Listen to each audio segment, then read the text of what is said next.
Let me set the record straight. For roughly 150 million years, we owned the sky. Birds, us. No tickets, no runways, no tiny bag of pretzels, just wings and the quiet satisfaction of looking down on absolutely everyone. And for most of that time, you humans did the one thing you are truly gifted at. You stared upward with your mouths open. Oh, you tried. You strapped feathers to your arms and jumped off perfectly good hills. You built contraptions with 100 flapping bits.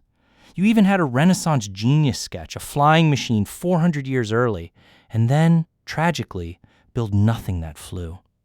Century after century, the plan was the same. Flap harder, pray, and land in a bush. Honestly, it was adorable. Then, at the very start of the 1900s, two brothers from Dayton, Ohio, decided to have a go. Now, these two did not run a grand laboratory.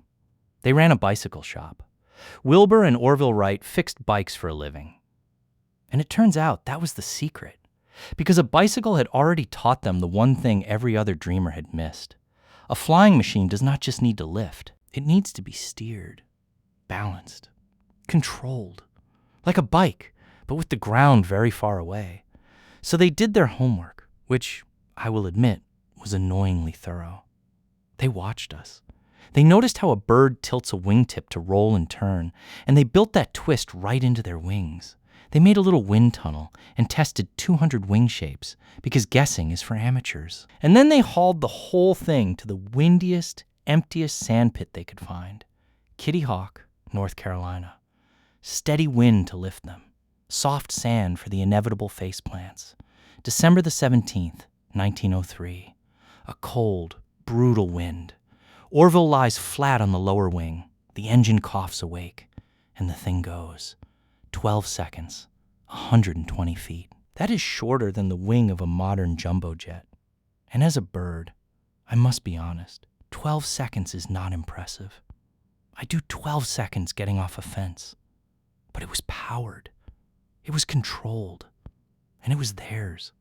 They flew 3 more times that morning, taking turns. The best, with Wilbur, lasted 59 seconds and covered 852 feet. Then a gust flipped the whole machine, and that was quite enough excitement for one day. And here's the part that genuinely annoys me. From that 12-second hop, in a single human lifetime, you went to this. Metal tubes heavier than a house, packed with people and luggage and a surprising number of small dogs, cruising 6 miles up at the speed of a bullet. You crossed oceans in hours. You went to the moon. The moon. We do not even go to the moon. And what do you do with this miracle now? You sit in it, in your pajamas, furious that the Wi-Fi is slow and the pretzels are stale, sighing at the very sky we spent 150 million years enjoying. So, congratulations, humans. It took you long enough. You flapped, you failed, you fixed bikes, and then 2 brothers on a freezing beach outthought every genius in history in 12 short seconds, which is, I suppose, rather good. Do not let it go to your heads. You still cannot land on a wire.